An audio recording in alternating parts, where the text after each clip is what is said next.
Les 4 amis étaient donc réunis chez Athos. Leurs préoccupations sur l'équipement avaient tout à fait disparu, et chaque visage ne conservait plus l'expression que de ses propres et secrètes inquiétudes, car derrière tout bonheur présent est cachée une crainte à venir. Tout à coup Planchet entra apportant 2 lettres à l'adresse de D'Artagnan. L'une était un petit billet gentiment plié en long avec un joli cachet de cire verte sur lequel était empreinte une colombe rapportant un rameau vert. L'autre était une grande épître carrée et resplendissante des armes terribles de son éminence le cardinal-duc. À la vue de la petite lettre, le cœur de D'Artagnan bondit, car il avait cru reconnaître l'écriture, et quoiqu'il n'eût vu cette écriture qu'une fois, la mémoire en était restée au plus profond de son cœur. Il prit donc la petite épître et la décacheta vivement.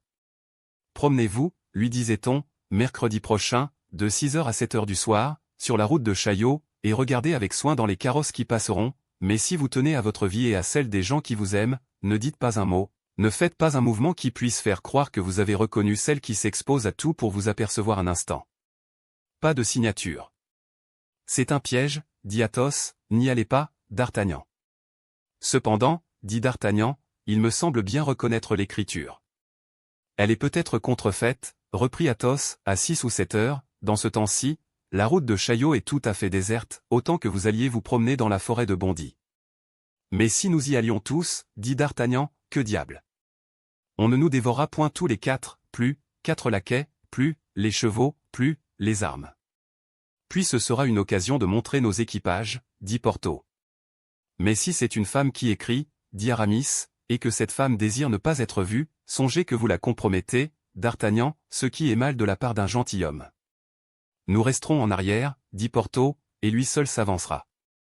Oui, mais un coup de pistolet est bientôt tiré d'un carrosse qui marche au galop. Bah, dit D'Artagnan, on me manquera.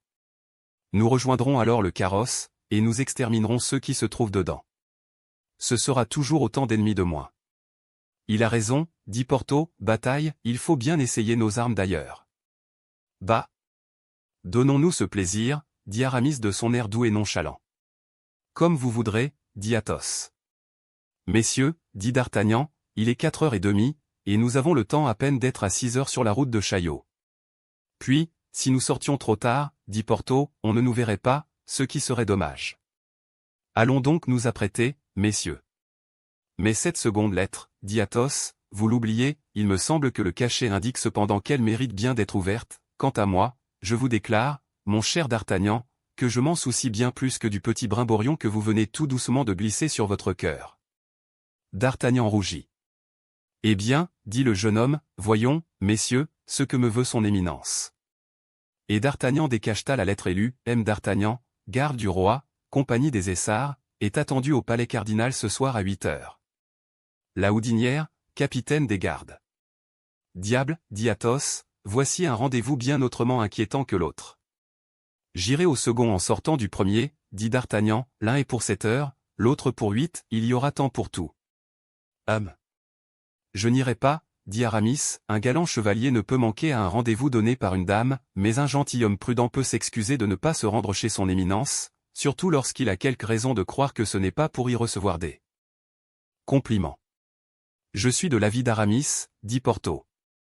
Messieurs, répondit D'Artagnan, j'ai déjà reçu par M. de Cavois pareille invitation de son éminence, je l'ai négligée, et le lendemain il m'est arrivé un grand malheur. Constance a disparu, quelque chose qui puisse advenir, j'irai. Si c'est un parti pris, dit Athos, faites. Mais la Bastille, dit Aramis. Bah. Vous m'en tirerez, reprit D'Artagnan. Sans doute, reprirent Aramis et Porthos avec un aplomb admirable et comme si c'était la chose la plus simple, sans doute nous vous en tirerons, mais, en attendant, comme nous devons partir après-demain, vous feriez mieux de ne pas risquer cette Bastille. Faisons mieux, dit Athos, ne le quittons pas de la soirée, attendons-le chacun à une porte du palais avec 3 mousquetaires derrière nous, si nous voyons sortir quelque voiture à portière fermée et à demi suspecte, nous tomberons dessus. Il y a longtemps que nous n'avons eu maille à partir avec les gardes de M. le cardinal, et M. de Tréville doit nous croire morts. Décidément, Athos, dit Aramis, vous étiez fait pour être général d'armée, que dites-vous du plan, messieurs? Admirable. Répétèrent en chœur les jeunes gens. Eh bien, dit Porthos, je cours à l'hôtel, je préviens nos camarades de se tenir prêts pour 8h, le rendez-vous sera sur la place du palais cardinal, vous, pendant ce temps, faites sceller les chevaux par les laquais. Mais moi, je n'ai pas de cheval, dit d'Artagnan, mais je vais en faire prendre un chez M. de Tréville. C'est inutile, dit Aramis, vous prendrez un des miens. Combien en avez-vous donc, demanda d'Artagnan. 3, répondit en souriant Aramis. Mon cher, dit Athos, vous êtes certainement le poète le mieux monté de France et de Navarre. Écoutez, mon cher Aramis, vous ne saurez que faire de 3 chevaux, n'est-ce pas? Je ne comprends pas même que vous ayez acheté 3 chevaux. Aussi, je n'en ai acheté que 2, dit Aramis. Le 3e vous est donc tombé du ciel? Non, le 3e m'a été amené ce matin même par un domestique sans livrée qui n'a pas voulu me dire à qui il appartenait et qui m'a affirmé avoir reçu l'ordre de son maître, ou de sa maîtresse, interrompit d'Artagnan. La chose n'y fait rien, dit Aramis en rougissant, et qui m'a affirmé, dis-je, avoir reçu l'ordre de sa maîtresse de mettre ce cheval dans mon écurie sans me dire de quelle part il venait. Il n'y a qu'aux poètes que ces choses-là arrivent, reprit gravement Athos. Eh bien, en ce cas, faisons mieux, dit d'Artagnan, lequel des 2 chevaux montrez-vous, celui que vous avez acheté, ou celui qu'on vous a donné? Celui que l'on m'a donné sans contredit, vous comprenez, d'Artagnan, que je ne puis faire cette injure, au donateur inconnu, reprit d'Artagnan. Ou à la donatrice mystérieuse, dit Athos. Celui que vous avez acheté vous devient donc inutile? À peu près. Et vous l'avez choisi vous-même? Et avec le plus grand soin, la sûreté du cavalier, vous le savez, dépend presque toujours de son cheval. Eh bien, cédez-le-moi pour le prix qu'il vous a coûté.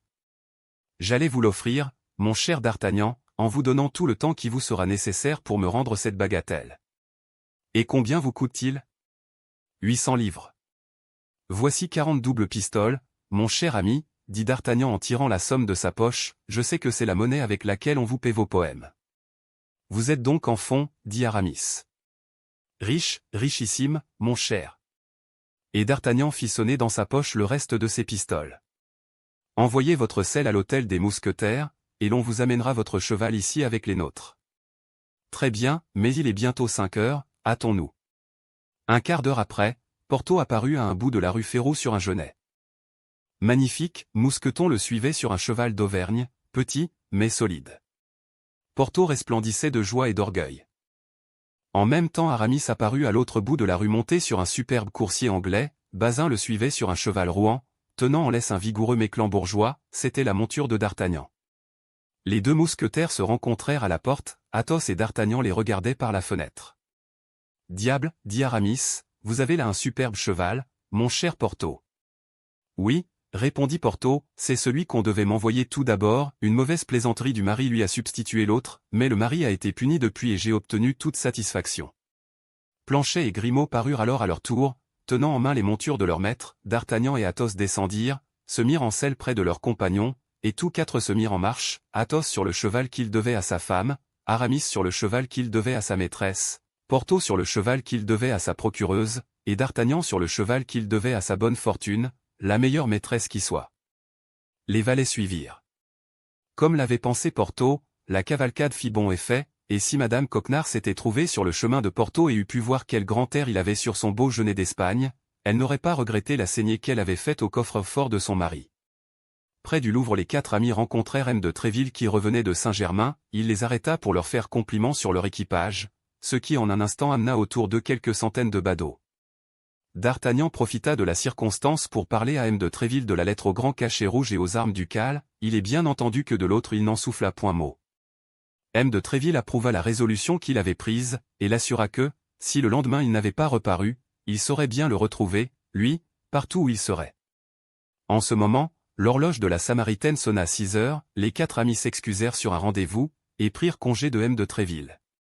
Un temps de galop les conduisit sur la route de Chaillot, le jour commençait à baisser, les voitures passaient et repassaient, d'Artagnan, gardé à quelques pas par ses amis, plongeait ses regards jusqu'au fond des carrosses, et n'y apercevait aucune figure de connaissance. Enfin, après un quart d'heure d'attente et comme le crépuscule tombait tout à fait, une voiture apparut, arrivant au grand galop par la route de Sèvres, un pressentiment dit d'avance à d'Artagnan que cette voiture renfermait la personne qui lui avait donné rendez-vous, le jeune homme fut tout étonné lui-même de sentir son cœur battre si violemment. Presque aussitôt une tête de femme sortit par la portière, 2 doigts sur la bouche, comme pour recommander le silence, ou comme pour envoyer un baiser, d'Artagnan poussa un léger cri de joie, cette femme, ou plutôt cette apparition, car la voiture était passée avec la rapidité d'une vision, était Madame Bonacieux. Par un mouvement involontaire, et malgré la recommandation faite, D'Artagnan lança son cheval au galop et en quelques bonds rejoignit la voiture, mais la glace de la portière était hermétiquement fermée, la vision avait disparu. D'Artagnan se rappela alors cette recommandation, si vous tenez à votre vie et à celle des personnes qui vous aiment, demeurez immobile et comme si vous n'aviez rien vu. Il s'arrêta donc, tremblant non pour lui, mais pour la pauvre femme qui évidemment s'était exposée à un grand péril en lui donnant ce rendez-vous. La voiture continua sa route toujours marchant à fond de train, s'enfonça dans Paris et disparut. D'Artagnan était resté interdit à la même place et ne sachant que penser. Si c'était Madame Bonacieux et si elle revenait à Paris, pourquoi ce rendez-vous fugitif, pourquoi ce simple échange d'un coup d'œil, pourquoi ce baiser perdu? Si d'un autre côté ce n'était pas elle, ce qui était encore bien possible, car le peu de jours qui restaient rendait une erreur facile, si ce n'était pas elle, ne serait-ce pas le commencement d'un coup de main monté contre lui avec l'appât de cette femme pour laquelle on connaissait son amour? Les trois compagnons se rapprochèrent de lui. Tous trois avaient parfaitement vu une tête de femme apparaître à la portière, mais aucun d'eux, excepté Athos, ne connaissait Madame Bonacieux. L'avis d'Athos, au reste, fut que c'était bien elle, mais moins préoccupé que D'Artagnan de ce joli visage, il avait cru voir une seconde tête, une tête d'homme au fond de la voiture. S'il en est ainsi, dit D'Artagnan, il la transporte sans doute d'une prison dans une autre. Mais que veulent-ils donc faire de cette pauvre créature, et comment la rejoindrai-je jamais? Ami, dit gravement Athos, rappelez-vous que les morts sont les seuls qu'on ne soit pas exposé à rencontrer sur la terre. Vous en savez quelque chose ainsi que moi, n'est-ce pas? Or, si votre maîtresse n'est pas morte, si c'est elle que nous venons de voir, vous la retrouverez un jour ou l'autre. Et peut-être, mon Dieu, ajouta-t-il avec un accent misanthropique qui lui était propre, peut-être plus tôt que vous ne voudrez. 7h30 sonnèrent, la voiture était en retard d'une vingtaine de minutes sur le rendez-vous donné. Les amis de D'Artagnan lui rappelèrent qu'il avait une visite à faire, tout en lui faisant observer qu'il était encore temps de s'en dédire. Mais D'Artagnan était à la fois entêté et curieux. Il avait mis dans sa tête qu'il irait au palais cardinal, et qu'il saurait ce que voulait lui dire son éminence. Rien ne put le faire changer de résolution. On arriva rue Saint-Honoré, et place du palais cardinal on trouva les 12 mousquetaires convoqués qui se promenaient en attendant leurs camarades. Là seulement, on leur expliqua ce dont il était question. D'Artagnan était fort connu dans l'honorable corps des mousquetaires du roi, où l'on savait qu'il prendrait un jour sa place, on le regardait donc d'avance comme un camarade. Il résulta de ses antécédents que chacun accepta de grand cœur la mission pour laquelle il était convié, d'ailleurs il s'agissait, selon toute probabilité, de jouer un mauvais tour à M. le cardinal et à ses gens, et pour de pareilles expéditions, ces dignes gentilshommes étaient toujours prêts. Athos les partagea donc en 3 groupes, prit le commandement de l'un, donna le second à Aramis et le troisième à Porthos, puis chaque groupe alla s'embusquer en face d'une sortie. D'Artagnan, de son côté, entra bravement par la porte principale. Quoiqu'il se sentît vigoureusement appuyé, le jeune homme n'était pas sans inquiétude en montant pas à pas le grand escalier. Sa conduite avec Milady ressemblait tant soit peu à une trahison, et il se doutait des relations politiques qui existaient entre cette femme et le cardinal. De plus, De Wardes, qu'il avait si mal accommodé, était des fidèles de son éminence, et D'Artagnan savait que si son éminence était terrible à ses ennemis, elle était fort attachée à ses amis.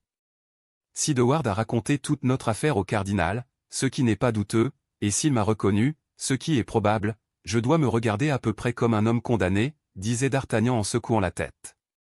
Mais pourquoi a-t-il attendu jusqu'aujourd'hui? C'est tout simple, Milady aura porté plainte contre moi avec cette hypocrite douleur qui la rend si intéressante, et ce dernier crime aura fait déborder le vase. Heureusement, ajouta-t-il, mes bons amis sont en bas, et ils ne me laisseront pas emmener sans me défendre. Cependant la compagnie des mousquetaires de M. de Tréville ne peut pas faire à elle seule la guerre au cardinal, qui dispose des forces de toute la France, et devant lequel la reine est sans pouvoir et le roi sans volonté. D'Artagnan, mon ami, tu es brave, tu as d'excellentes qualités, mais les femmes te perdront. Il en était à cette triste conclusion lorsqu'il entra dans l'antichambre. Il remit sa lettre à l'huissier de service qui le fit passer dans la salle d'attente et s'enfonça dans l'intérieur du palais. Dans cette salle d'attente étaient 5 ou 6 gardes de M. le cardinal, qui, reconnaissant D'Artagnan et sachant que c'était lui qui avait blessé Jussac, le regardèrent en souriant d'un singulier sourire. Ce sourire parut à D'Artagnan d'un mauvais augure, seulement, comme notre Gascon n'était pas facile à intimider, ou que plutôt, grâce à un grand orgueil naturel aux gens de son pays, il ne laissait pas voir facilement ce qui se passait dans son âme, quand ce qui s'y passait ressemblait à de la crainte, Il se campa fièrement devant même les gardes et attendit la main sur la hanche, dans une attitude qui ne manquait pas de majesté. L'huissier rentra et fit signe à D'Artagnan de le suivre. Il sembla au jeune homme que les gardes, en le regardant s'éloigner, chuchotaient entre eux. Il suivit un corridor, traversa un grand salon, entra dans une bibliothèque, et se trouva en face d'un homme assis devant un bureau et qui écrivait.